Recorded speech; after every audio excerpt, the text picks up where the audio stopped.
Hi.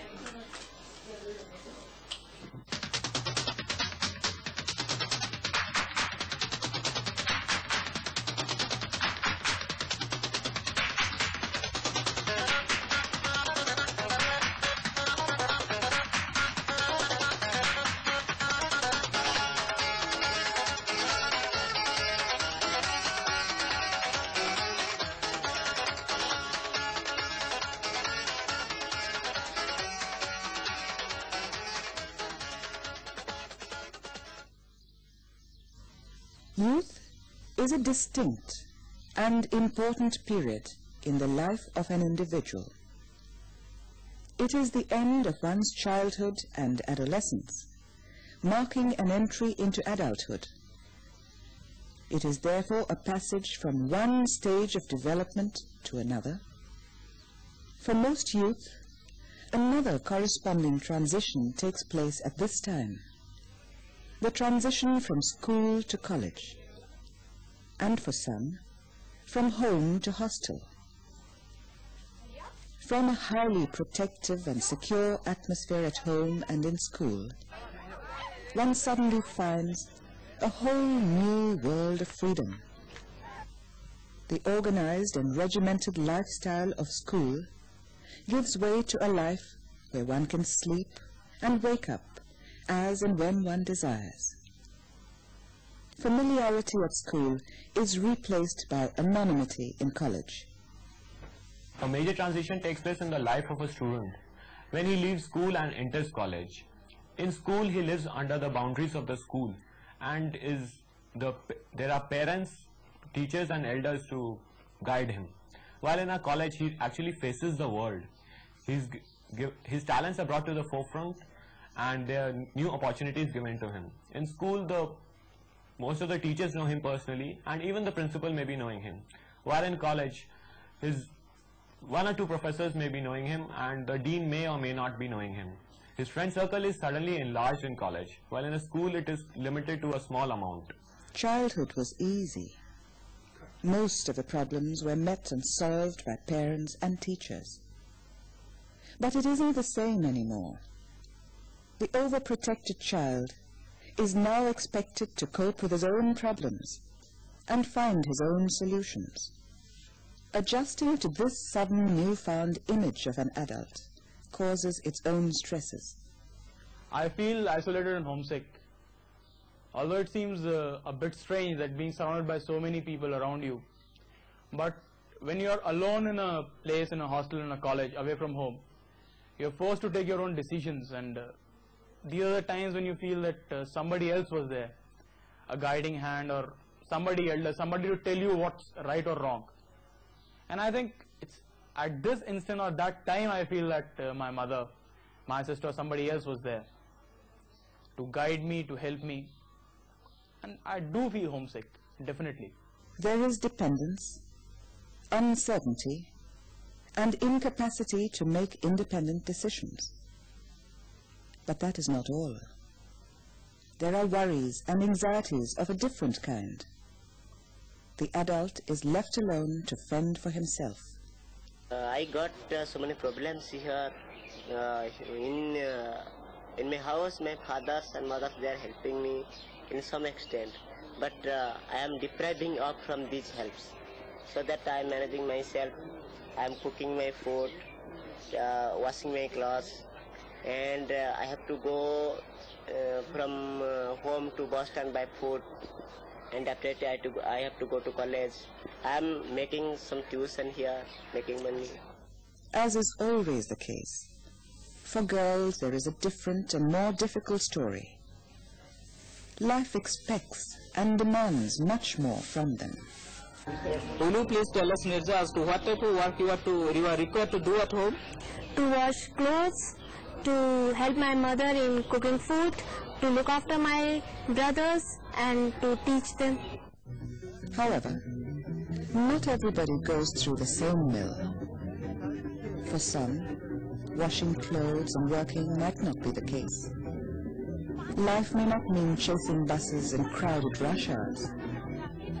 The more confident and secure thus graduate through this phase with ease and less difficulty. For most, to cope with the turbulence of these years, more understanding and patience from the elders, the teachers, and the parents is required. Are the adults sensitive to these problems? When you sometimes get late to come home, do you find any difficulty, from your parents' side to behave with you? Sometimes when I come late, they ask me where I was, and not knowing my difficulty, they start getting angry on me. So the best thing I do is to keep quiet. So let them be angry till they cool down. And when they cool down, I tell them late why I was late. I tell them later on that these were my reasons for being late. Then everything is cool. Otherwise, I get angry, then they get angry, and then there's going to be a fight. It takes 45 minutes by bus to come to college. So you come by bus? Yeah. Do you find any difficulty when you travel by bus to your college? Yeah, sometimes I feel very much difficult, as sometimes I miss my bus and I become late to come to attend the period. Sometimes I have to rush from catch my bus, and sometimes it is very much crowded in the bus. So when you reach the college late, does your teacher behave you differently? Yeah, many times they ask me to go out and not to attend the class. I see. But I can't do anything in this case. But what is your attitude towards the teacher? They have to understand our problems, how we come and why we have become late. The inability of the elders to be sensitive may have its reasons. The closeness between the teacher and the student that he is used to, and the kind of dependency or whatever he builds with his teacher, is no longer possible in the college because of the obvious reason of numbers. You see, disparity between the numbers of teachers available and the number of students who are in the class or the university as such. What exactly happens is the teacher comes, gives a lecture for 40 minutes and goes out of the classroom, after which there is no question of any talk or discussion about the course that he or she has taught to the students. The student is totally disillusioned because he finds that many of his doubts had not been clarified. He expected certain degree of personal involvement between the teacher and himself. Transition from rural to urban areas is marked by certain distinct features. When he comes to the city, the main problem that he faces is one of anonymity, the lack of sense of belonging, the kind of interactions, the closeness, and the support that he gets in the rural area, and the lack of it that he encounters in the urban areas. And apart from that, the problems of, finding suitable residences, suitable friendship groups, etc., all cause in him a very great amount of stress with which he has to cope. And many of the students, when we have had some experience of it, when we were doing a little bit of counseling center, bulk of them were under very great pressure, the internal stress that they suffered from. And this not only affected their personal behavior, but also academic achievement. In college, I got so many problems. First problem is language. Then second problem is sometimes I don't understand the lecturers in the college, and sometimes I don't adjust with my friends due to some financial affairs and some shyness from my side. As when you say that you have this language problem, when you first entered the college, you must have faced the problems to understand the teaching of the teacher in the college? Yes, I got so many problems about the teaching, because my language is Oriya, and the lecturers, they are delivering the lecture in English and Hindi language. So problems do not end with the inability to understand English. Away from home, family members, childhood friends, isolation and homesickness become more acute. Certainly I got homesick, I feel loneliness and isolation. So what do you do to overcome this? To overcome these matters, I have to go, sometimes I am using to go to my friends, to my, to the temples and to the cinema halls to eradicate this problem. Such periods of loneliness and isolation are sought to be overcome by making friends. The peer group is the youth's real world, providing him the opportunity to try out himself and others.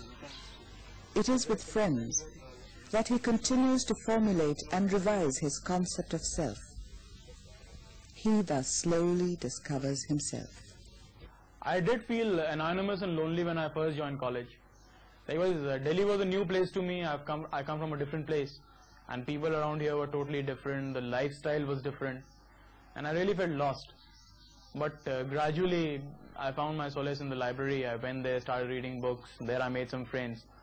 Moreover, in my class, there were certain people who were from outside, and those people helped me in discovering myself. Another way, I was just passing by the tennis court and I saw certain people playing. They were very reluctant to have me there because they thought I was just one of those people, who sees a Wimbledon match or something else and decides to pick up a tennis racket. But gradually when I went there, I started playing. They really accepted me. And then I started making friends with them. Through them I made some other friends. I was going to the library, there I made friends. Like standing on the bus stop, there you make friends. And gradually I was, taken up in the whole stream. And I've found myself to be a part of the whole setup. But yes, initially I was pretty lonely here. Friends not only provide a place in the mainstream, often they give the youth a sense of security. They can confide in them and share what they cannot share with parents or teachers.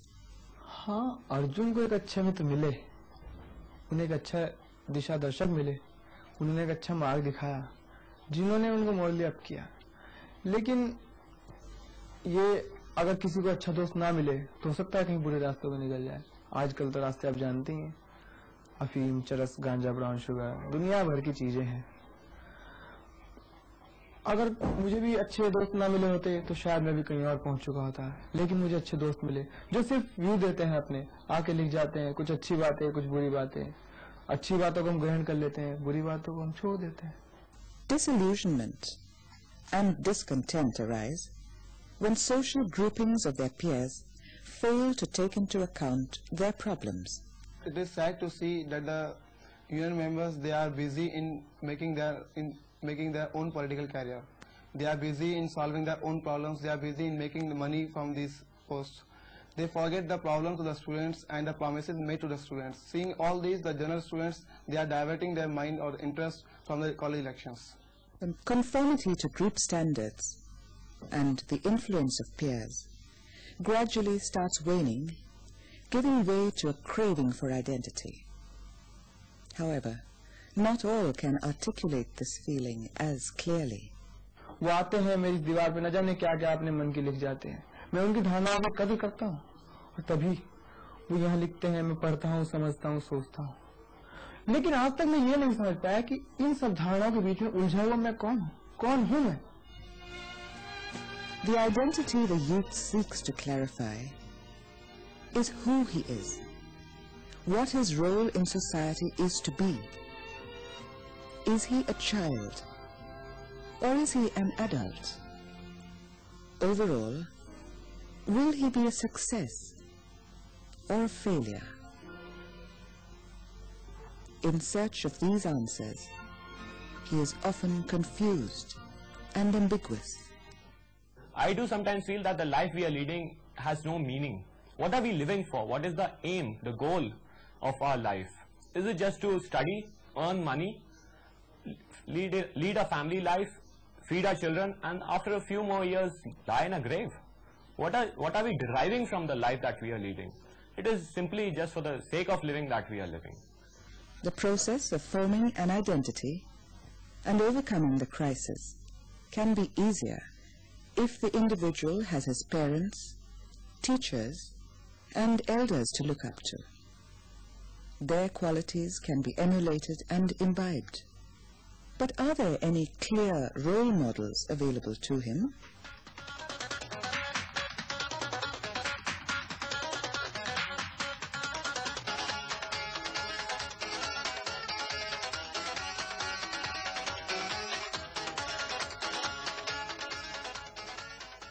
So heterogeneity of role model makes the values diffused, as one of my colleagues called. It leads to some kind of value vacuum or value diversity. Now let's see the impact of this on your behavior and your evaluations. Now a small study was conducted where certain situations of moral and social transgressions were depicted. And these people were asked, the young men, to evaluate whether this was right, wrong, good, bad, proper, improper. Now surprisingly, what was noticed was that they would like to suspend their judgment, neither call them good or bad, neither desirable or undesirable, proper or improper, and would live or would remain in this twilight area of I do not know, I cannot make up my mind. Now this is one of the things which has very important social consequences, that your code, social code and other things become very, very slack. Value vacuum not only incapacitates the individual, on another plane also, its manifestations are more obvious and serious. In the universities and colleges, though the classrooms are shared equally by all the students, not all equally share the teaching, learning that takes place. There are the yawning ones, the noisy mischief makers, and the indifferent ones. It is important for the teachers to appreciate why every member of the classroom is behaving in a particular manner. Perhaps the noisy mischief makers are taking out their frustration at being over-dominated by their parents at home. On a broader social canvas, we see a veritable revolt of young people, often resulting in violence and destruction. There is nothing purposive or goal-oriented in their behavior. There is no ideological base. The second thing that seems to strike me about values of the present day youth is concerned is that they are not showing the kind of idealism and enthusiasm about future that one expects of a youth. In fact, two things are there. As far as the general values are concerned, they are not as radical and as change-minded, except on a superficial level of dress, manners, behavior, diet, etc., and kinds of mixing. If you go to the deeper levels of attitudes and ideology, I personally feel that there is certain amount of what I would say conservatism reflected in them. Often the issues are trivial, if not pathetic.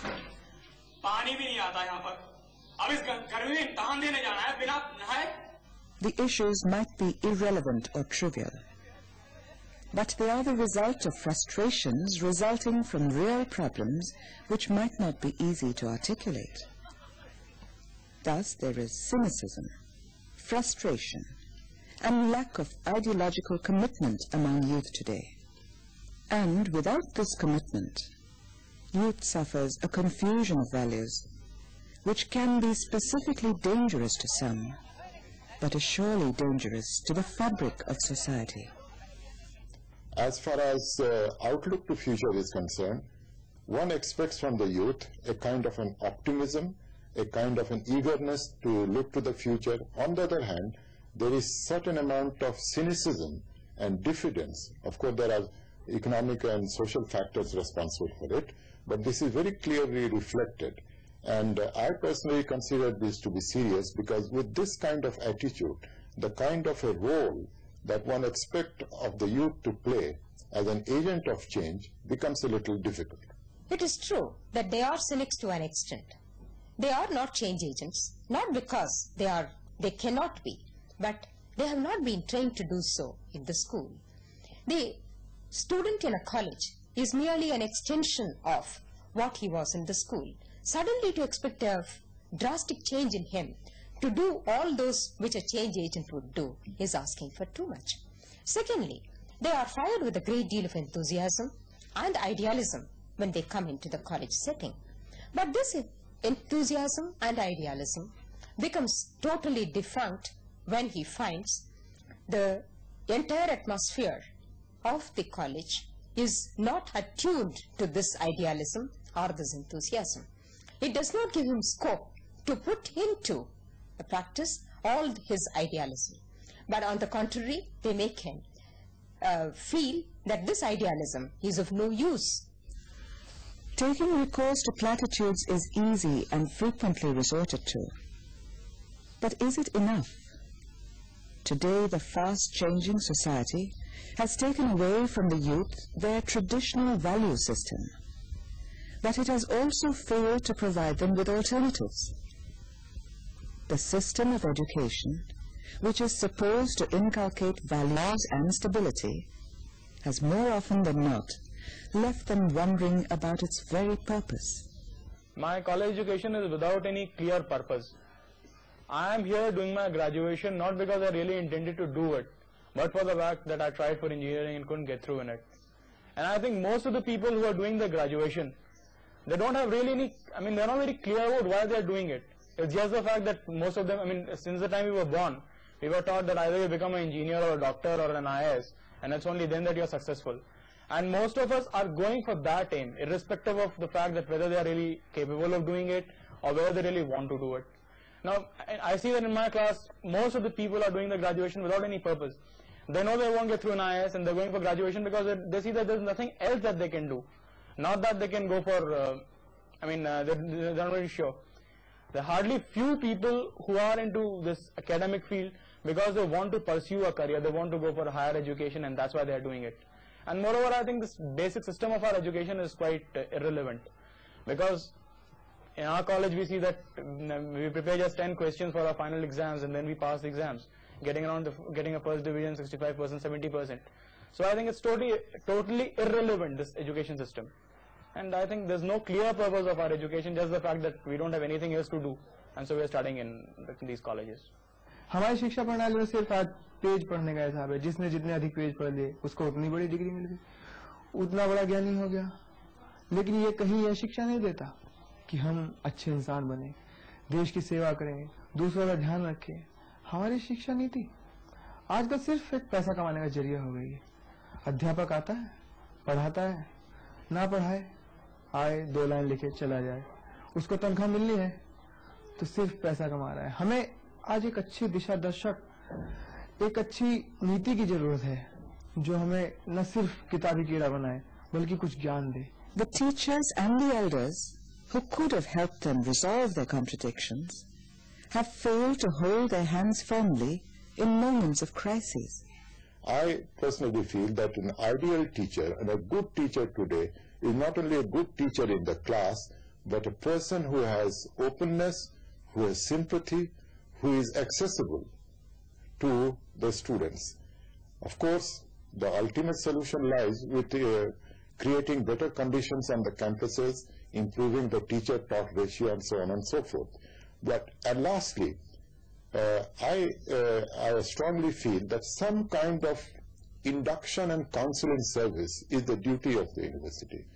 What is happening today is that this function, the university has in many universities and colleges, nobody performs. So who have taken up these functions? These functions are taken up by the potential leader, the student leaders. They serve as a kind of a middleman. And I know it personally, an average villager who comes to the university for the first time doesn't know, even when he has the admission card, doesn't know where to go to get his name registered. And I have observed, and this is invariably the case in many of our universities, that even to get registered in the office of the department, he is taken by 2 or 3 netas who more or less act as a kind of he has the clientele of these students, and he acts as a kind of a middleman between the student and the university faculty and the administration. Now this situation I don't think is very ideal, you see. This helps the student leadership to build their leadership, but as far as the services are concerned, there should be a much more formal, academic-based and university services performing this counseling and induction role of a student.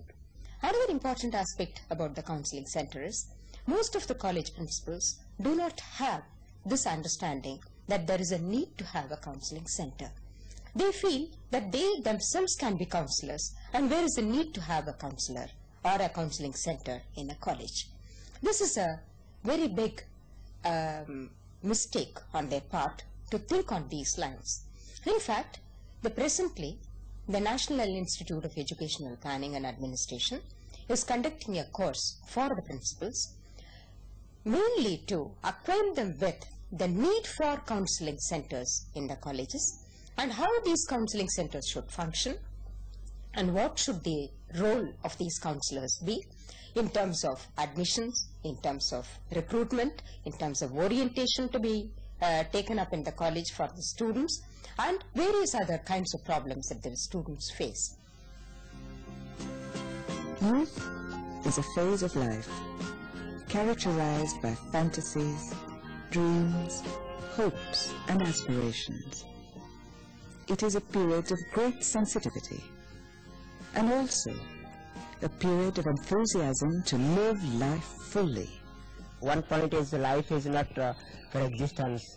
I have to do some works also for the society and for myself. Man may die but may not be defeated. This is a good and golden saying by my teachers.